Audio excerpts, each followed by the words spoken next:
কেদারনাথ নামটা শুনলেই জেগে ওঠে প্রত্যেক শিব ভক্তের মনে প্রাণে এক অন্যরকম অনুভূতি। কথিত আছে মহাদেব সেখানে স্বয়ং বাবা কেদার রূপে বিরাজমান।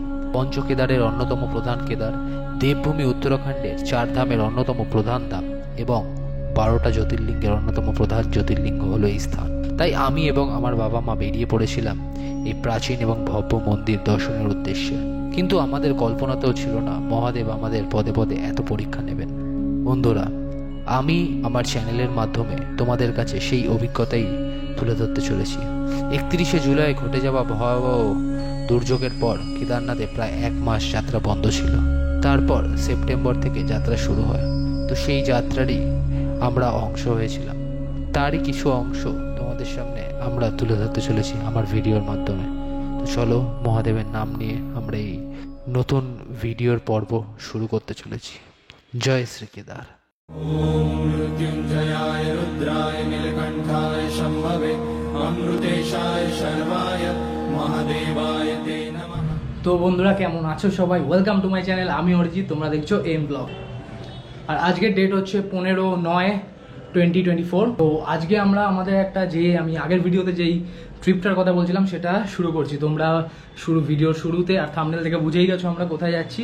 তো ফাইনালি আমরা যাচ্ছি কেদারনাথ যাত্রা 2024-এর ভ্লগ আমার এইখান থেকে আমি শুরু করছি। আমরা জানি প্রত্যেকেরই স্বপ্ন থাকে একটা বড় ট্রিপ করার। আর কেদারনাথের স্বপ্ন তো আমাদের বয়সী বলো, সবার বলো, বাঙালি ভারতীয় সবার মনে একটা অন্যরকম স্থান নেয় কেদারনাথ। তো আজকে আমরা সেই ট্রিপটাই শুরু করতে যাচ্ছি। তো আজকে আমাদের ফার্স্ট আমরা যাব হাওড়া। আর আজকে আমাদের ট্রেন হচ্ছে গিয়ে হাওড়া টু হরিদ্বার কুম্ভ এক্সপ্রেস। অ্যাকচুয়ালি ট্রেনটা দেরাদুন অব্দি যায়, বাট আমরা হরিদ্বারে নামবো।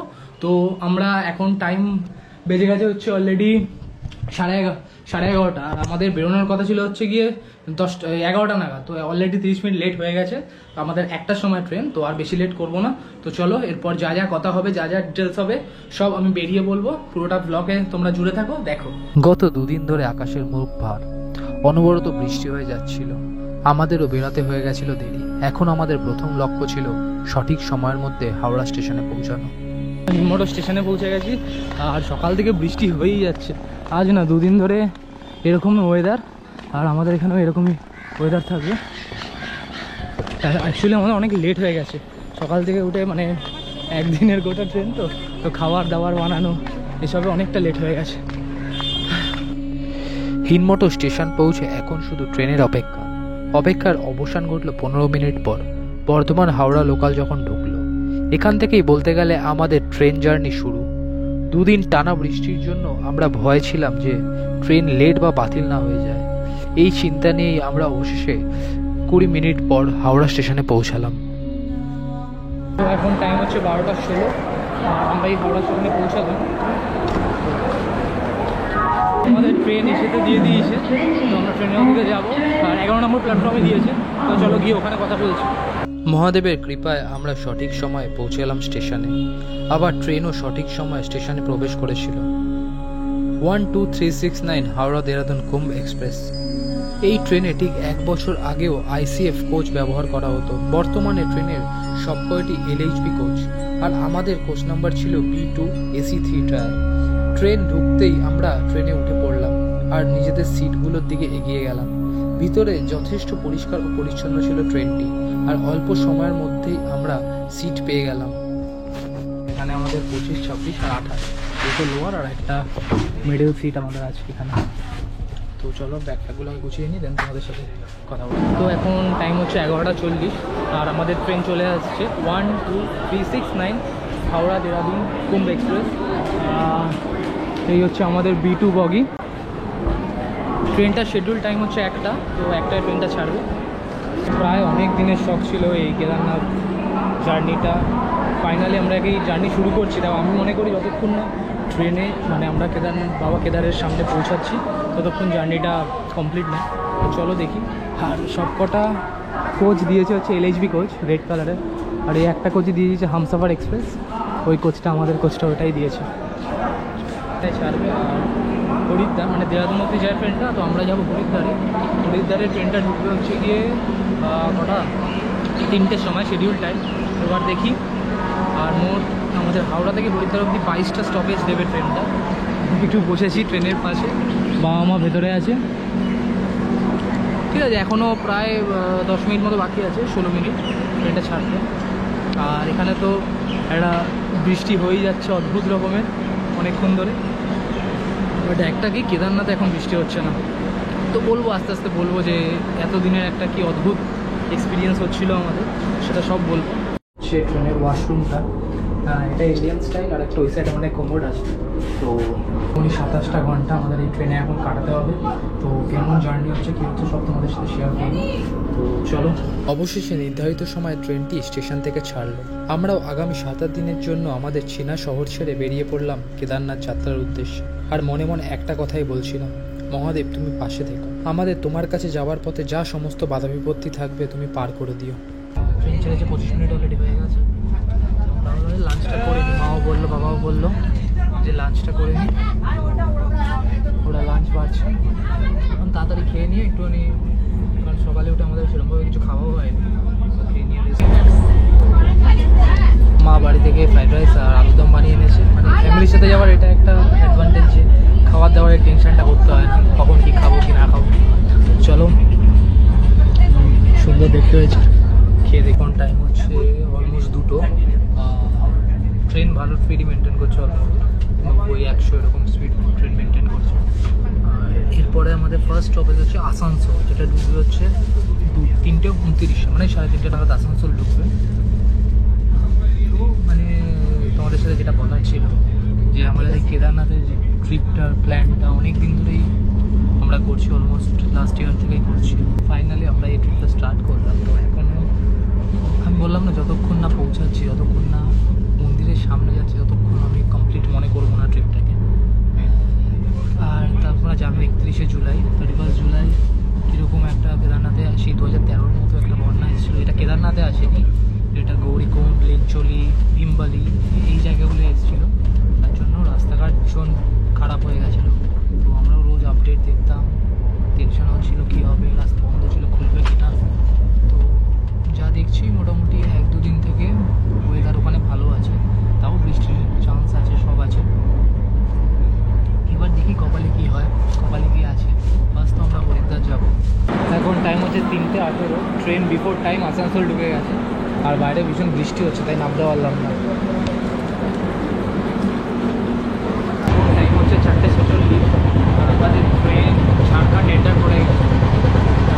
এরপর হচ্ছে গিয়ে মাদুর জাংশন বলে একটা স্টেশন, তো এরপরে ওখানে স্টপেজ 2 মিনিট। এরপর বড় স্টপেজ বলতে গেলে পাটনা, এরপরে একবারে বড় স্টপেজ হবে। দেন আবার বেনারসি বড় স্টপেজ। তো এখন এই ট্রেন জার্নি চলছে আমার। আর বাইরে বৃষ্টি হয়েই যাচ্ছে, কন্টিনিউস বৃষ্টি হয়ে যাচ্ছে। আর আসলে ওখানে অনেক লোকজন আছে, ওরাও কথাবার্তা বলছে, তাই আমি ব্লগটা এই জায়গাটা এসেই করছি। বিশ্বের যে প্রাচীনতম অঞ্চলগুলি নিরবিচ্ছিন্নভাবে জনবসতিপূর্ণ ছিল, পাটনা তার মধ্যে অন্যতম। খ্রিস্টপূর্ব 490 অব্দে মগধের রাজা অজাতশত্রু এই শহরটি স্থাপন করেন এবং এটি হয়ে উঠেছিল সেই সময়কার শিক্ষা ও শিল্পকলার একটি প্রধান কেন্দ্র। আমরা আগে থেকেই আইআরসিটিসির ক্যাটারিং সার্ভিস দিয়ে খাবার অর্ডার করে রেখেছিলাম অনলাইনেই। পাটনা পৌঁছাতেই সেই খাবারটা ওরা ডেলিভারি করে দিল। আর আমরা যে খাবারটা পেয়েছি সে যথেষ্ট ভালো খাবার। আমরা ভাবতে পারিনি আইআরসিটিসি এত সুন্দর আমাদের খাবার সার্ভ করবে। আমাদের খাওয়া দাওয়া অলমোস্ট ডান, আমরা খেয়ে নিয়েছি। তো এরপর নেক্সট স্টপেজ হচ্ছে বেনারস। তো 1:45 না সামথিং যেন শিডিউল আছে। তো বেনারসে যখন যাবে একবার নামার চেষ্টা করবো। তো দেখি বেনারসে যদি ঘুমিয়ে না করি তো নামবো। তো চলো এখন টাইম হচ্ছে 12:28, আর আমরা দীনদয়াল উপাধ্যায় এসে পৌঁছেছি। টাইমটা বিফোর টাইম পৌঁছেছে এসে। আর এটার আগের নাম ছিল হচ্ছে মোগল সরাই, তো এটাই চেঞ্জ হয়ে দীনদয়াল উপাধ্যায় স্টেশন হয়েছে। তো দাঁড়াও দেখাচ্ছি। ছিল হচ্ছে 12:25, আর ট্রেনটা ঢুকেছে 12:16। 12:35-এ ছাড়বে ট্রেনটা। তো এই হচ্ছে দীনদয়াল উপাধ্যায় স্টেশন। আর ভালোই ট্রেন এসে লাস্টে বিফোর টাইম পৌঁছেছে। দীনদয়াল উপাধ্যায় স্টেশনটা ছাড়ার পরই আমার গোপ্রোর ব্যাটারিও শেষ হয়ে গেছিল। আমিও ওটাকে চার্জে বসিয়ে শুয়ে পড়েছিলাম। ট্রেন চালাতে যে কখন ঘুম এসছে তা বুঝতেও পারিনি। ঘুম ভাঙলো যখন তখন সকাল 5টা। তো এখন টাইম হচ্ছে 6:16, আর আমরা এই লখনৌ স্টেশনে পৌঁছালাম। 5 মিনিট বিফোর টাইমে, আরও আগে পৌঁছে গেছিলো, বা ওরা ট্রেনটাকে দাঁড় করিয়ে 5 মিনিট বিফোর টাইমে পৌঁছেছে। ইতিহাস ঘাঁটলে জানা যায় এই লখনৌ শহরের উৎপত্তি প্রাচীনত্ব সূর্যবংশী রাজবংশের যুগে। কথিত আছে শ্রী রামচন্দ্র তার ভাই লক্ষণের সম্মানে এই শহরটিকে লক্ষণাপুরী নামকরণ করেছিলেন, যা পরে লখনৌ আর অবশেষে বর্তমানে লখনৌ নামে পরিণত হয়। পরবর্তীকালে 1350 সাল থেকে এটি বিভিন্ন সালতানাত এবং সাম্রাজ্যের অংশ হয়ে অবশেষে ব্রিটিশ সাম্রাজ্যের আওতায় এসে পড়েছিল। বার্নিংস বড় স্টেশন বলতে গেলে বারেলি জাংশন, তার আগে বড় স্টেশন নেই। বারেলিতে আবার 10 মিনিটের স্টপ আছে।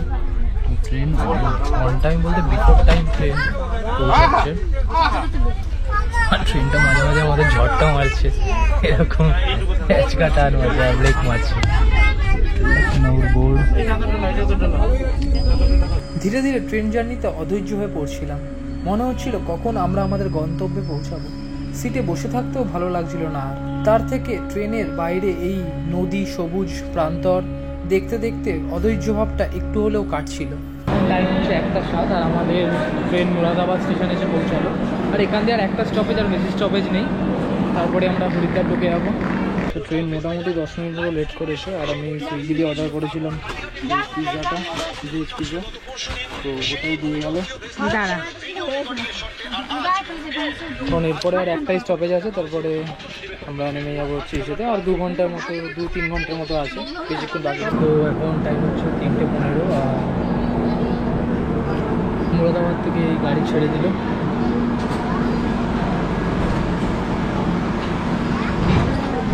আর একটা এরপরে হচ্ছে লাক্সা স্টেশন, আর তারপরেই হরিদ্বার। বেশিক্ষণ বাকি নেই, তো চলো। তো এখন টাইম হচ্ছে 2:40, আর এখনও লাক্সার এখান দিয়ে 40 কিলোমিটার মতো বাকি। আর টোটাল হরিদ্বার আর 1 ঘন্টার মতো ডিস্টেন্স আছে। ট্রেনটা দাঁড়িয়েছিল একটু সিগন্যালের জন্য আই থিঙ্ক, তো এখন এই ছাড়লো।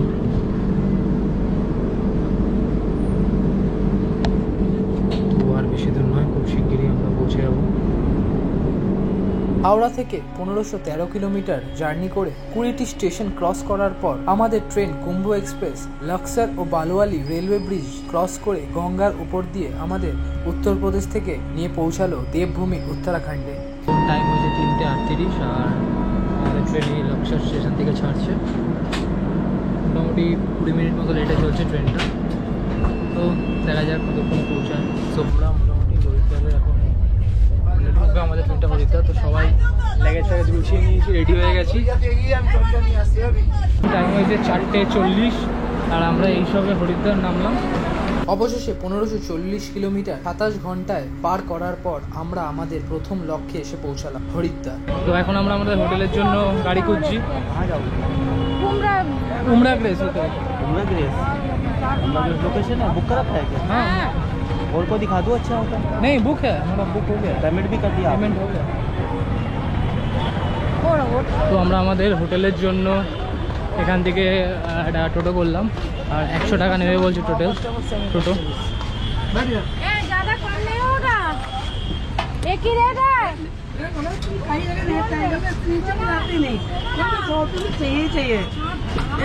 ইন্টার স্টেশন থেকে বেরোচ্ছি, বেরিয়ে আমরা আমাদের হোটেলের দিকে যাচ্ছি। यहाँ से कितना दूर है होटल? यहाँ से होटल है आपका 700 मीटर। 700 मीटर। और आपका नाम क्या है? अमित कुमार गुप्ता। तो भैया हमें ले जा रहा है होटल। मैं बंगाली में, हमारे खुद के लैंग्वेज में जॉब करता हूँ, हिंदी में।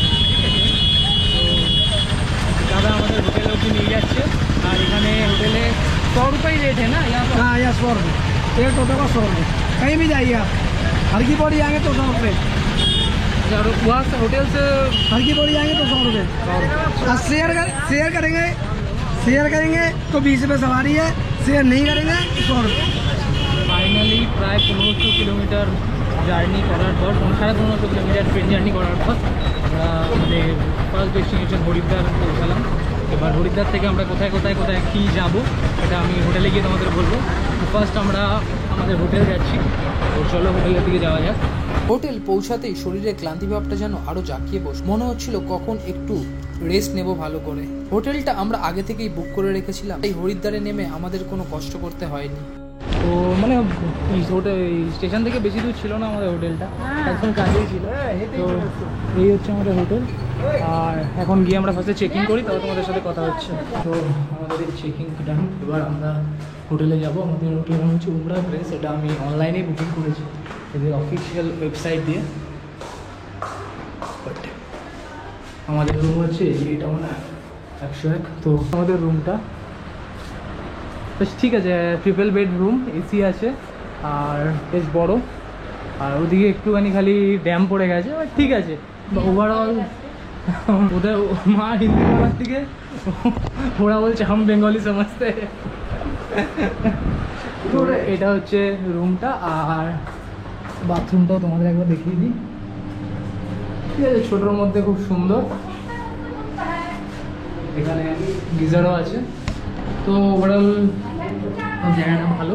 এবার আগে একটু ফ্রেশ হয়ে নিই, তারপর আমি এই ভিডিওটা এন্ড করবো। তো এই ভিডিওটা আমি একটু ফ্রেশ ট্রেশ হয়ে দেন এন্ড করছি, কারণ এরপরে যা যা অ্যাক্টিভিটি করবো হরিদ্বারে যা যা এই করবো, তো সব নেক্সট ভিডিওটা একটা আলাদা পুরো ভিডিও থাকবে। এটা আমার জাস্ট ট্রেন জার্নির ভিডিওটা ছিল। তো চলো আমি ফ্রেশ ট্রেশ হয়ে, কারণ অনেকটা প্রায় 27 আওয়ার্স আমরা ট্রেনে কাটিয়েছি, 27-28 ঘন্টা। হ্যাঁ, লাস্টে প্রায় 15-20 মিনিট অহেতুক আমাদের দাঁড় করিয়ে রেখেছে, অহেতুক ট্রেনটা দাঁড় করিয়ে রেখেছিলো, মানে হয়তো ওদের কোনো সিগন্যালের প্রবলেম ছিল।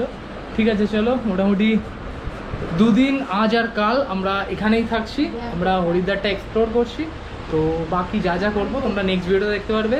তো চলো আমি আগে ফ্রেশ হয়ে এক্ষুনি আসছি। তো এখন আমি এই ফ্রেশ হয়ে একটুই বসেছি। তো এখানে কোনো ব্যালকনি নেই, বাট এই ব্যালকনির জায়গায় এই একটা ছোট্ট জানলা আছে, এখান দিয়ে নিচটা দেওয়া যায়।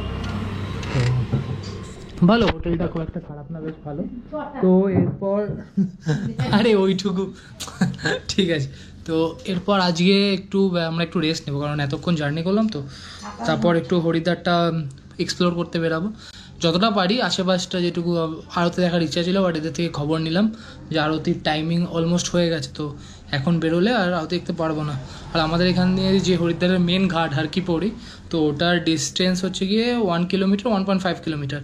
তো এইটুকু টাইমের মধ্যে ওটা আমরা যেতে পারবো না, তাই এখন একটু আমরা রেস্ট ফ্রেশ নিয়ে দেন একটু সন্ধ্যাবেলা বেরাবো, মার্কেটিং করতে বেরাবো। এরপরে আমাদের যেটা আসছে, যেটা আমাদের মেন উদ্দেশ্যে আমরা যেটার জন্য এসছি, কেদারনাথ যাত্রা, সেটার জন্য কিছু কেনাকাটি করতে হবে। তো এই ভিডিওটা আমি এই পর্যন্তই রাখছি। ভিডিওটা ভালো লাগলে লাইক করো, শেয়ার করো, আর কমেন্ট করে জানিও কেমন লাগলো। আর ভালো লাগলে সাবস্ক্রাইব করে দিও যারা সাবস্ক্রাইব করেনি এখনও, আর বন্ধুদের মধ্যে শেয়ার করে দিও ভিডিওটা। আর বাকি যা যা আমরা হরিদ্বারে যা যা করবো সেগুলো আমি নেক্সট ভিডিওতে তোমাদের সামনে তুলে ধরবো। হর হর মহাদেব, চলো বাই বাই।